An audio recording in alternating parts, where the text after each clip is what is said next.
he felt incandescent. Have they gotten to the part about how they're too artsy to pay their bills? Oh wait, that's been all night. Aziz wasn't much impressed with the message of Lys. In fact, Aziz had found most of the shows St. Genesius had produced in his time as a backstager cheesier than the kind of birthday cards parents give to each other. All that emotion, all that enthusiasm, all that singing. It made him cringe 1,000 cringes. Still, as much as he hated what was happening on stage, he loved being backstage exponentially more, so he put up with it. Plus, Sasha was his best friend from childhood, and it was his duty to look out for him. 2 birds, 1 glittery, obnoxious, all singing, all dancing stone. "Hey, everybody, shut up," Beckett commanded. "Her song is starting." All the backstagers went quiet on headset because Bailey Brentwood, a student from the nearby Penitent Angels School for Girls and, without question, the coolest girl in the world, was beginning her big number. For every show, St. Genesius brought in 1 girl from Penitent to play the female lead, and for the last 3 years, Bailey was cast every time because she was truly a star. Even Aziz had to marvel at how she could take the most cliched, classic show tune and make it fresh and personal. Moreover, unlike so many of the other actors who were loud, hyperactive, and generally terrifying to the backstagers, Bailey could hang. They also went quiet because they all knew how much Beckett loved watching Bailey sing. Beckett and Bailey had become close friends freshman year when he was a student at Penitent Angels. Beckett transferred to Genesius before this, his sophomore year, and now he only got to hang with Bailey during the runs of the shows. He missed her a lot. The guys also knew that Beckett had a big, fat teen movie crush on Bailey, but he didn't know that they knew, and so they let him go on thinking that he was smooth about it. Bailey had an inner glow about her, but she also had an outer glow with her impossibly sleek and shiny long dark hair and skin that was almost literally golden. As she began her plaintive solo, "Today is Our Only Day," you could hear a fly's heartbeat. The audience was so still. Sasha was feeling very relieved that he'd let one rip when he did, because if any gas escaped him now, Beckett would surely place an eternal curse on him and his entire family.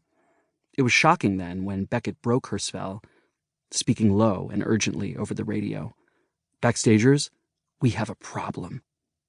In an intense whisper, Beckett told them that Bailey's mic was reading low battery. He would go fix it himself when she came off stage next, but the upcoming lighting sequence was too tricky for autopilot. Someone else would have to go backstage to get her a new battery from the sound room. "I'm doing Kevin McQueen's quick change," Aziz says. "If I miss that, we all know he'll have me arrested for theatrical assassination." "Yeah, and I have to do the scene change back to the gigantic artist loft," Jory said. "For starring artists, their open concept floor plan is really impressive." "I'll do it," Sasha exclaimed. "I shall be the savior of Mike Pax, and children will speak of my noble deeds." Sasha, don't you have major props business to attend to?" Aziz asked, an edge in his voice. "Nope, I'm free for like 4 scenes." "Sasha, are you sure?" "Sure, I'm sure." "Because I thought we talked about how busy you'd be at this part." "Aziz, you know this is my built-in pee break. We all remember what happened during Le Terrible when I didn't have..." Aziz cleared his throat loudly over the radio. "Oh," Sasha blurted.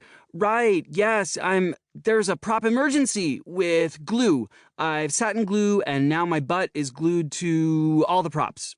And I can't move. So, dealing with that right now, and..." "Okay, guys," Hunter interrupted. "I got this." It was just as well, because Hunter was a junior and had the most experience in the backstage. All of the guys were talented and dependable, but if you wanted something done fast, Hunter was your man. For such a big guy, he moved like a ninja in the wings, his black crew clothes blending in with the hanging black curtains as he deftly made his way to the back wall of the theater, where he descended a staircase deeper into the dark. At the bottom of the stairs, past some set pieces left over from their recent acclaimed production of Les Terribles, he reached the stage door, which was unremarkable, save for the thick padlock holding it shut.